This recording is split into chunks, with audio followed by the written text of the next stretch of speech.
以下係讀經嘅時間。今日講到嘅經文係出自詩篇13篇1至6節。經文已經刊登喺大家手上面嘅周刊。請聽主席讀出詩篇13篇第1節。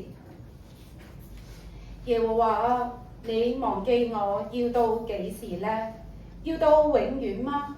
你掩面不顧我要到幾時呢？我心裏籌算，終日受苦，要到幾時呢？我的仇敵升高壓制我，要到幾時呢？耶和華我的上帝啊，求你看顧我，應允我，使我眼目光明，免得我沉睡至死，免得我的仇敵說我勝了他，免得我的敵人在我搖動的時候喜樂。但我倚靠你的慈愛，我的心因你的救恩快樂。我要向耶和華歌唱，因他用厚恩待我。經文讀畢。今日好高興，我哋邀請到公立醫院助理院牧方嘉娜傳道喺當中為我哋證道。證道嘅題目係送禮自用。有請。好，各位小西灣堂嘅弟兄姊妹平安。平安。無論我嚟幾多次咧，我覺得我都係好享受喺大家當中嘅敬拜、詩歌敬拜同埋獻詩，其實真係好好聽。好，咁啊講翻今日我預備呢一個講道嘅之前咧，咁我就睇晒今日嘅經課啦，咁樣樣。咁咧對我嚟講咧，一個好明顯嘅主題就係送禮喎，咁樣樣。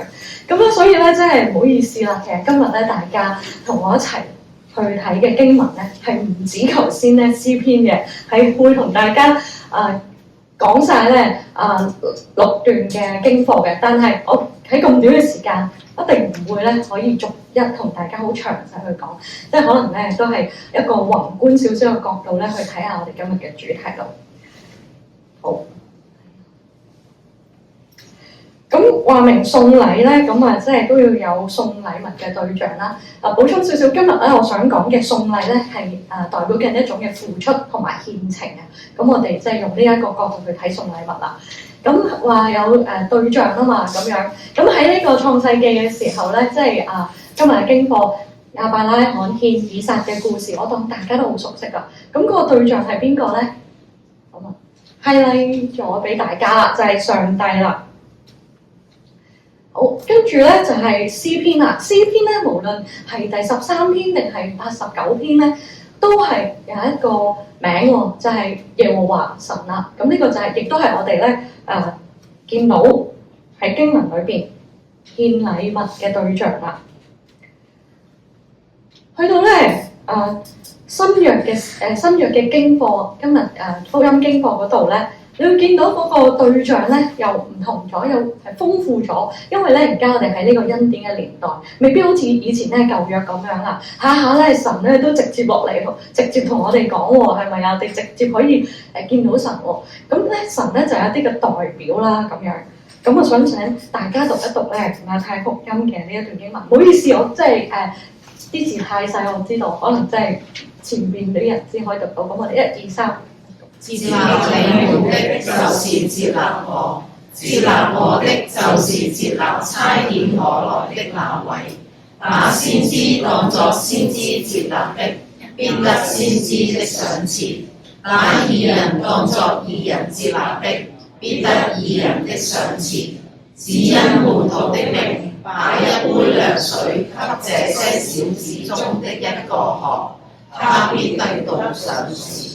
好，唔該大家。咁呢段嘅説話咧，就係耶穌對門徒嘅説話啦。咁所以喺第一句嘅裏邊啦，佢話接納你們咧，呢個你們翻出嚟咧就係門徒啦，亦都係大家，因為大家都係咧跟隨主嘅門徒啊。跟住就係話即係接納我，即係佢話接納你們就係接納我啦。嗰個我咧就係主耶穌。跟住接納我的就是接納差遣我來的那位，呢個咧就係神啦。跟住經文再落咧，就出現咗3種嘅人物喎。首先咧，佢話係把先知當作先知接待的，必得先知的賞賜。咁咧，先知咧其實即係等於神嘅代言人喎。咁如果喺教會嘅語境裏邊咧，即係只係牧師啦，可以係宣教師啦、執事啦，又或者咧啲宣教士，即係其實咧泛指一啲喺教會裏邊嘅教會領袖啊咁樣。咁啊要提醒一點喎，就係話咧，原來咧先知都有真假嘅喎。咁而呢一點咧，即係先知嘅真假咧，就喺我哋今日另一個經課耶利米書嗰度咧係補充咗嘅。咁呢一度咧有2個先知，一個咧就係耶利米先知啦，另一個咧就係哈拿尼亞先知。喺呢度哈拿尼亞咧係一個假先知，因為佢假傳神嘅心意。如果即係大家有睇Netflix 或者聽過咧，都有一個一個紀錄片啦，叫做《以神之名》喎。咁即係話俾我哋聽，即係原來有啲咧話自己係先知，話自己係神嘅代表嗰啲人咧，未必個個真係嘅喎。我哋要有呢個屬靈嘅智慧去辨識啊。咁跟住接住落嚟咧，經文有講啦，把義人當作義人接納的，就必義人的賞賜。咁喺呢一度咧，嗰個義人咧就比頭先呢個先知咧係闊多啲嘅咯喎。嗱，如果頭先我哋理解係先知就係教會嘅領袖啦，義人咧其實可以係唔止係信徒嘅喎，即係就算咧係其他嘅宗教或者係冇信仰嘅人都可能係義人。點解我咁講咧？因為咧義人嘅意思就係話按照神嘅律法、真理同埋公義行事為人嘅人啦。如果即係記得創世記，我哋每個人咧都係按住神嘅形象所做，所以其實喺我哋裏邊咧，每個人都有咧活出真理同埋行公義嘅可能啊。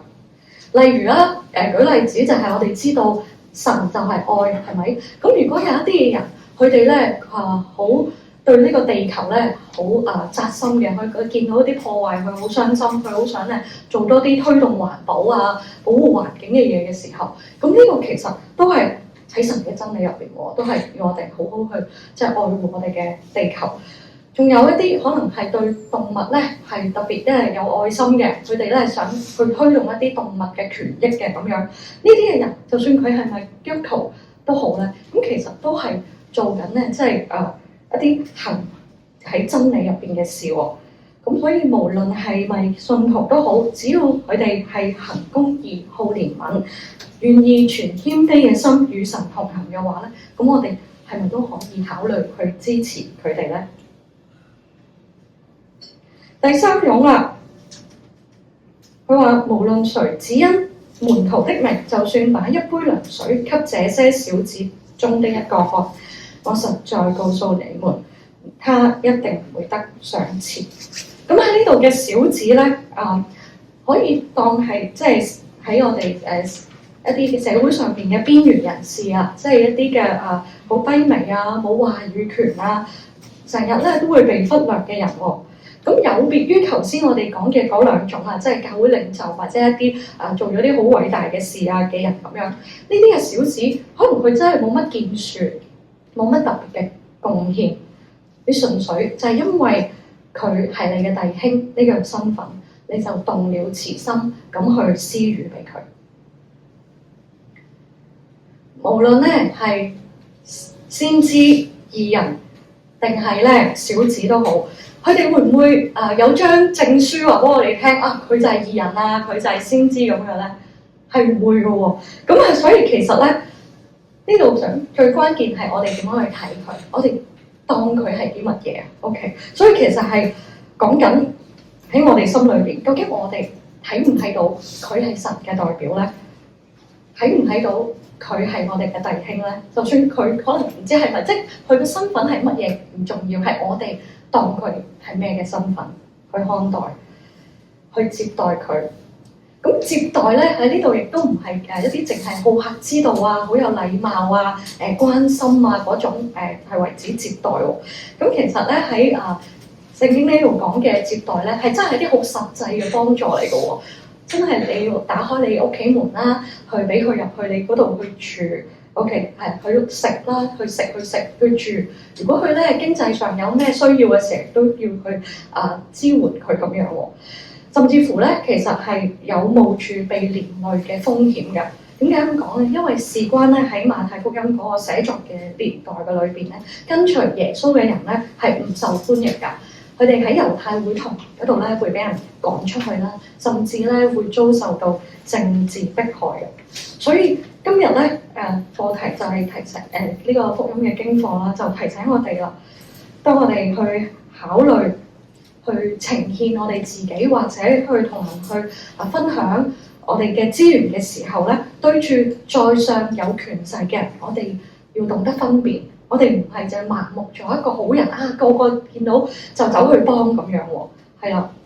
我哋都要去去喺神嘅裏邊去睇下佢係唔係一個真係神嘅代言人喎。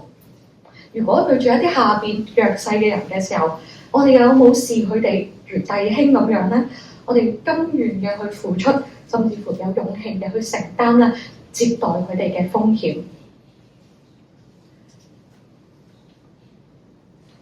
咁有假嘅先知，sorry， 我撳錯大家。係啦，咁我頭先話有假嘅先知啦，《羅馬書》嗰度咧都有兩種嘅主人喎，又係想邀請大家咧讀一讀啦。1、2、3。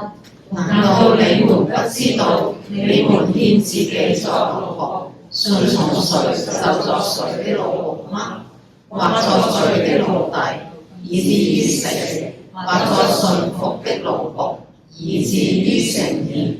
感謝上帝，因為你們從前雖然作罪的奴隸，現在卻從心裏順服了所傳給你們教導的典範。你們既從罪裏得了釋放，就作了義的奴僕。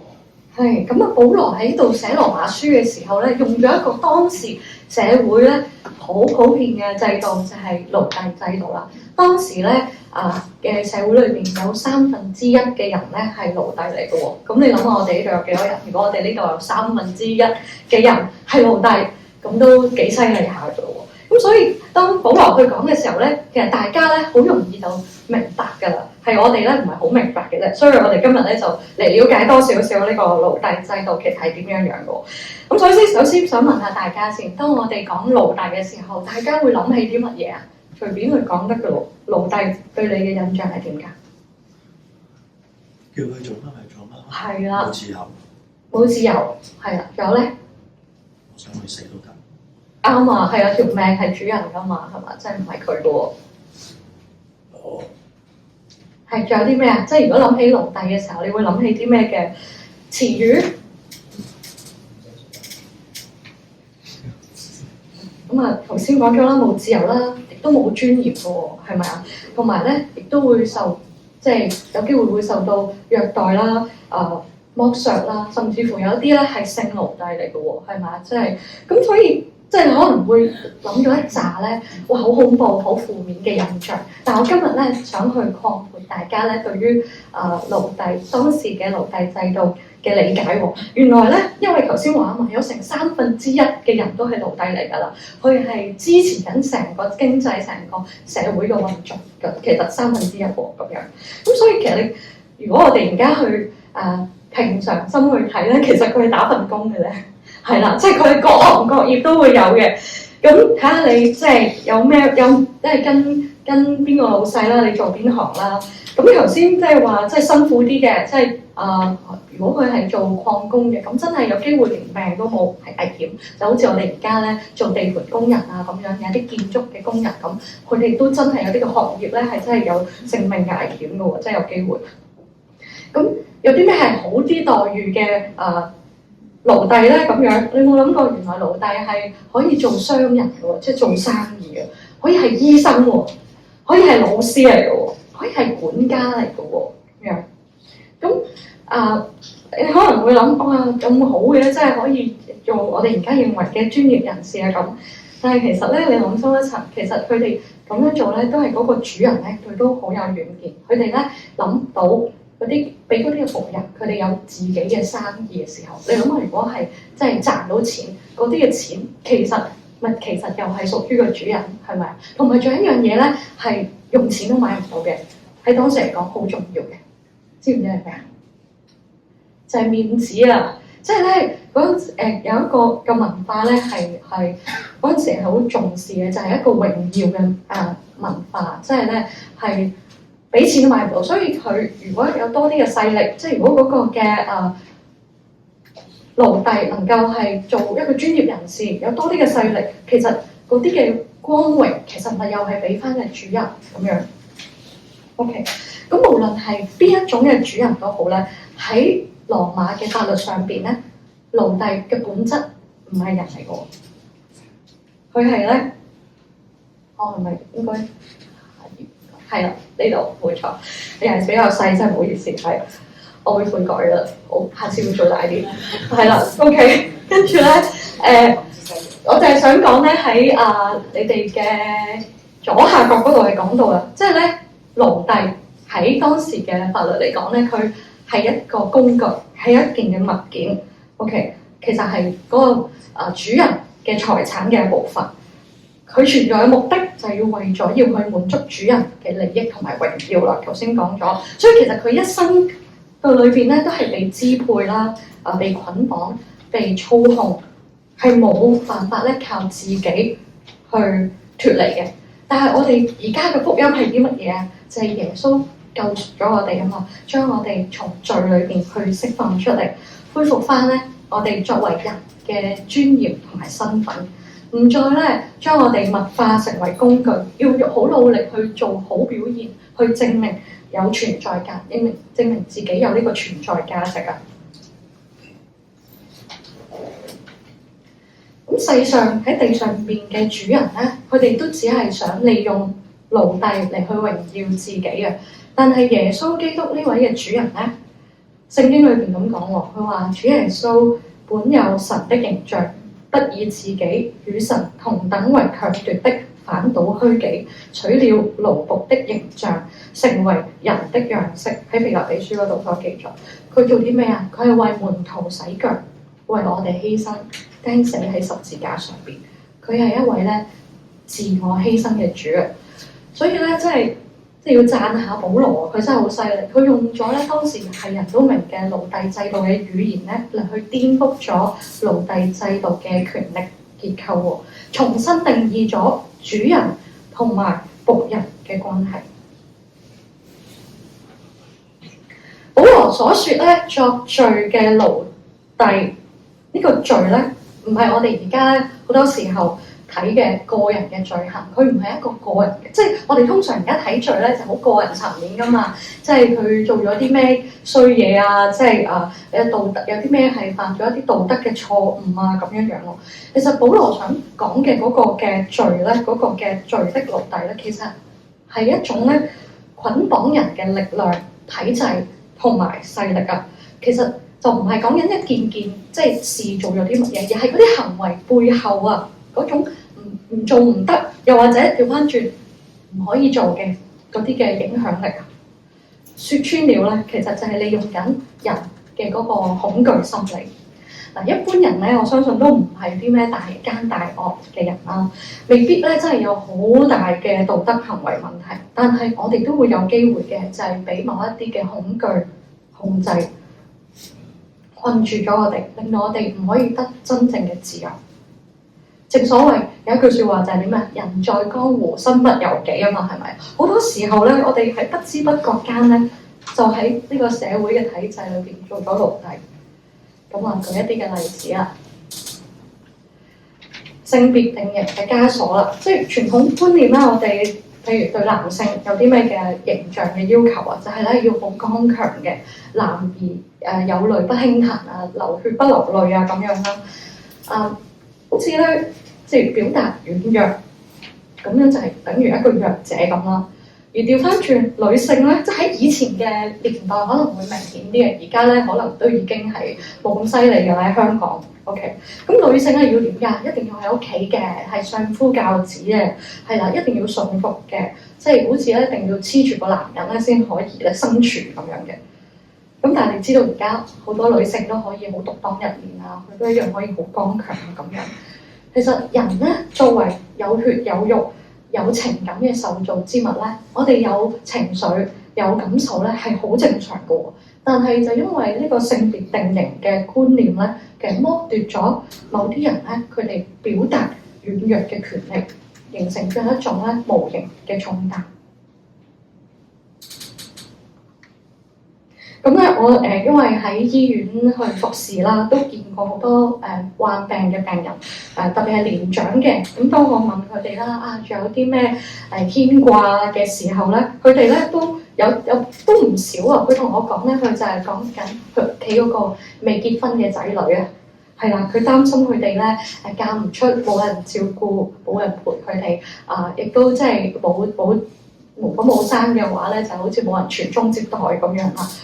即係咧呢一種一定要結婚生仔先至係幸福圓滿嘅傳統觀念咧，其實一方面影響緊佢哋同仔女嘅關係啦，而另一方面咧，其實係令到佢哋就算而家喺個病床嗰度咧，佢都係即係唔能夠得到真正嘅平安。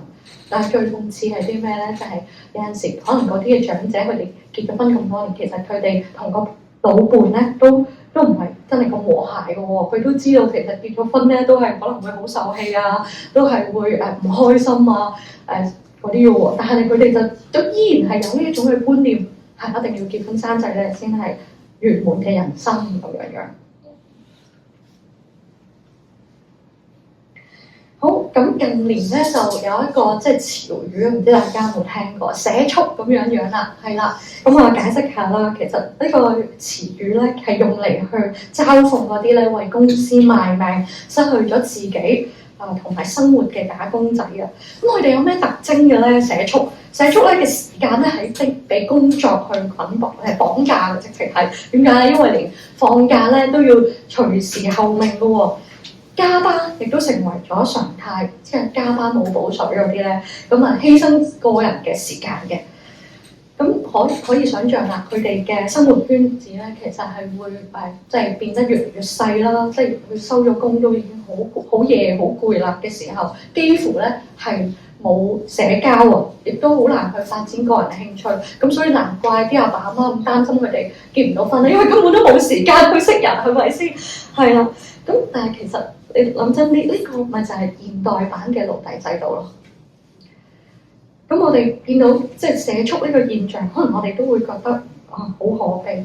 咁有即係去挑戰一下我哋咧點樣去睇中心事主呢一樣嘢喎？即係如果我哋覺得喺社會上發生呢啲事，我哋都覺得好可悲嘅時候，咁如果呢樣嘢發生喺教會咧？咁喺我以前嘅年代啦都若干年前嘅時候咧，即係好強調咧係要咧，即係嗰種好即係瞓晒身落去咧，教會侍奉咁先係等於愛主喎。導致到咧好多嘅愛主嘅基督徒，佢哋就會一致人咁樣咧喺教會度做嘢。OK，咁如果係 OT 嘅話，即係如果可能係同工嘅時候 ，OT 係等於咩啊？奉獻咯，係啦，唔好計較咁多啦，咁樣嗰啲。但係我咧想講，即係我認為，即係嗰個全人嘅奉獻咧，其實唔係淨係你一生人淨係喺教會入邊先係等於愛主，而係你無論係喺教會、喺你工作嘅環境、喺你家庭，無論任何嘅關係、任何嘅境況，我哋都認定上主同我哋一齊。呢一個咧，即係我哋將我哋嘅全人咧。去奉獻俾主嘅意思，即係當我哋就係一生淨係得教會嘅時候，我哋有冇去有一個空間去欣賞同埋享受神所創造嘅呢個世界，去培養興趣，去發現翻我哋自己本身有咩嘅潛能咁樣咧？如果喺生活同埋侍奉裏邊唔能夠平衡嘅話咧，其實亦都好直接影響我哋嘅靈性。你諗下，就好似頭先社畜咁樣嘅時候，冇乜自己個人嘅空間。我哋點樣可以去預備一篇好嘅講道咧？係咪？我哋講冇咁嘅嘅空間，點樣去牧養大家咧？我哋自己都需要被牧養，需要有呢個空間。嘅牧者亦都有佢哋嘅家庭嘅生活，有佢哋個人空間嘅需要。所以咧，如果大家見到身邊嘅弟兄姊妹咧，好似咧個個侍奉崗位咧都好似有佢咁嘅時候咧，咁我哋就睇唔睇到佢哋而家嘅需要咧？我哋會唔會因着門徒嘅名去俾佢哋一杯涼水咧？呢杯嘅涼水可能係我哋打少幾鋪機，追少幾套劇集，翻嚟早少少去幫教會手，大家幫少少嘅時候，其實就唔會做來做去都淨係嗰啲人喎。咁除咗送禮物，即係要有對象之外咧，送啲咩禮物咧，其實都好講究喎。到底我哋知唔知道收禮物嗰個人中意啲咩咧？咁我哋睇翻今日嘅經課啦，即係亞伯拉罕獻以撒嗰度，亞伯拉罕佢獻咗啲咩咧？即係我哋成日講就係亞伯拉罕獻以撒啦，咁係咪以撒就係嗰個嘅禮物咧？咁我覺得咧，佢其實係獻緊佢嘅信心同埋敬畏，即係你會發覺其實神乜嘢都有，但係咧佢係好睇我哋內心，我哋對佢嗰份真實嘅獻情。去翻呢個詩篇咯喎，咁如果咧我哋即係因為好長，我就係 cap 咗一兩句去同大家講啦。睇翻喺詩篇裏邊咧89篇嗰度，睇落去咧好似係獻上一個讚美咁樣喎，即係禮物，個禮物就係讚美咁樣喎。而13咧就好似睇落去咧喺度質問緊人，亦都係頭先主席幫我哋讀出嘅嗰段經文啦，好似喺度咧質問緊上帝咁樣嘅喎，咁都係一份禮物嚟嘅咩咁樣？咁你試諗下啦，如果咧佢淨係獻上讚美，同一個咧唔係淨係識得讚美神，佢仲會咧係喺神面前佢都係好放心去傾到佢嘅負面情緒嘅時候，你覺得邊個同神嘅關係係親近啲咧？咁可能大家心裏邊都有數啦。咁我亦都講下喺醫院裏邊見到嘅嘢啦，咁樣。咁我見到咧嗰啲嘅病人啦，特別係一啲可能都有一啲嚴重病嘅人啦，佢哋都係傾向咧報喜不報憂喎，同佢哋屋企人唔同屋企人講，佢話咧唔想佢哋擔心啊。就算同佢哋屋企人講都好咧，都扮到自己咧好樂觀啊，對人歡笑背人愁咁樣樣。咁呢樣嘢除咗我頭先話一啲嘅傳統觀念影響咗之外咧，即係傳統觀念就係咩啊？我哋唔容易去同人去示弱啊，好似即係表現到自己好似好軟弱啊、冇用啊咁樣。其實有啲嘅出發點都係好噶嘛，就係話唔想去麻煩到屋企人啊，唔想影響佢哋嘅心情啊咁。但係如果調翻轉頭咧，你又想唔想你至愛嘅屋企人向你收收埋埋咧，有事都唔話俾你聽嘅？我覺得如果因為唔想至親去擔心而唔同佢哋講嘅話咧，咁其實呢個人喺你心裏邊咧都未必係一個可以同你同甘共苦共患難嘅人。唔知即係到後來當佢呢個親人當佢知道原來佢所愛錫嘅人佢有事都唔同自己講嘅時候，佢會係一個點樣嘅心情咧？咁我哋講翻啦，詩篇89篇啦。嗱，前半部分咧的而且確咧就真係喺度讚美緊神啊，喺度咧引述緊咧佢從前神對大衛嘅應許啊。但係咧喺後半段嘅時候，佢嘅語氣咧突然之間逆轉，亦都係好似同13篇一樣咧喺度控訴緊神喎。我又係鋪兩句俾大家，你又明白啦。但你惱怒你的受膏者，拒絕他，離棄了他。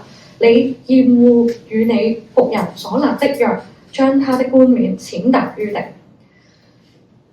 咁點解會有咁大嘅反差咧？如果從一個編修嘅角度嚟去睇咧，今日經課咧佢淨係 hold 咗一啲咧係讚美嘅部分啦。其實佢用途就係要嚟做後邊咧控訴上帝嘅嗰個鋪墊啊。佢唔係單純嘅為咗要去讚美嘅，而為咗後邊去提出質問啊！佢質問緊嘅係神啊，既然你當初講得咁美好嘅時候，點解事實唔係咁嘅？事實係國破家亡緊喎，佢嘅君王被擄，一切都係隨一片頹垣敗瓦咁樣喎。其實呢個係一個修辭嘅策略嚟嘅喎，用神過去嘅應許嚟去質問緊神佢當下嘅沉默。詩詩篇第13篇嘅個人嘅哀歌，同埋89篇一個皇室嘅哀歌咧，其實都鼓勵緊我哋可以放心咧去向神去獻上我哋最真實嘅自己嘅，哪怕嗰個咧係你喺度控訴緊上帝、埋怨緊上帝嘅你嘅天父爸爸咧，佢都好願意去接納你真誠嘅吶喊，去接納你嘅軟弱、你嘅眼淚同你嘅憤怒。當我哋咧以為係我哋去接納人哋、去接待別人啊嘛，其實係我哋先被天父去接住。當我哋以為係我哋先去付出，要去獻上啲乜嘢嘅時候，其實係上主先去賜予俾我哋。今日我講題其中一部分就係自用啊嘛，係咪啊？咁我覺得咧，其實當我預備嘅時候，我覺得都係更加好嘅描述，係自肥至啱啊！因為係神去先去賜福俾我哋先至可以將我哋擁有嘅嘢去同人分享。上帝亦都應許我哋，因着我哋嘅接待而去賞賜我哋。願我哋每個人都可以咧經歷上主前後圍繞我哋般嘅賜福。最後咧，為大家帶嚟一條嘅反思嘅問題啦，就係作義嘅奴僕對你嚟講咧係有咩嘅意思咧？嗱，因為我頭先講到啊嘛，作罪嘅奴隸咧就係講緊一種咧控制緊人，令人失去自由嘅權勢啊。咁對我嚟講咧，我嘅情況就係手機成癮啊！即係你真係估唔到，我可以咧一晚咧玩5-6個鐘頭電話喎。咁睇到拼多多平啊嘛，咁買埋好多無謂嘢啦，屋企都好多，結果又壞又要抌咯咁樣嗰啲咧。跟住咧，其實唔知啊，你知唔知拼多多入邊有得儲水滴咧，又可以換嘢喎，又即係咧真係可以玩好耐嘅喎咁樣。停唔到啊！就算唔係玩拼多多都好啦，我就睇得啲廢片啊，啲 reels 咁樣，不斷碌喎，不斷碌喎，咁樣碌完呢個碌嗰個，其實係無所事事嘅喎。但係咧就會不停咁去做，搞到咧即係好多時候都係3-4點啊先瞓喎。但係係啦，所以我咧係覺得自己真係有呢個成癮嘅問題嘅。咁所以咧我最近就希望咧俾自己一個重新嘅機會嘅，咁我嚟緊7月咧就係會參加即係一個嘅養生班啊。咁養生班嗰度係做啲咩嘅啫？係咩都唔使做，係你瞓喺度、坐喺度，係排毒嘅，係啦咁樣。咁咧我去過一次試堂啦，其實我係好不安啊，因為我就係有頭先嗰啲觀念啊嘛。我哋應該要係好努力，好似要做，我哋要養生，應該要做啲嘢，我應該要狂做運動，係啦，狂舉啞鈴咁樣，先至係即係好噶嘛咁樣。但係唔係喎，而家叫你瞓喺度、坐喺度喎。咁當然我見到啲大媽咧，佢哋都係拎住部手機嚟一路即係瞓喺度一路睇。但我覺得如果係咁，又唔係真正嘅休息啦，係咪咁？所以我睇中呢一個養生班係，我想俾自己都有一個挑戰，就係我可唔可以真係放低手機1-2個鐘嘅時間喺度，真係俾自己係一個身心靈嘅休息咧。咁我相信每個人咧嗰個即係捆綁或者嗰啲不受控制嘅事咧都唔同嘅，所以咧就即係呢條問題就交翻俾大家去諗啦。或者咧作義嘅奴僕唔係叫我哋去做更多嘅嘢，反而係要放下、減少一啲咧控制我哋生活嘅嘢，做翻一個咧有尊嚴、有選擇嘅人。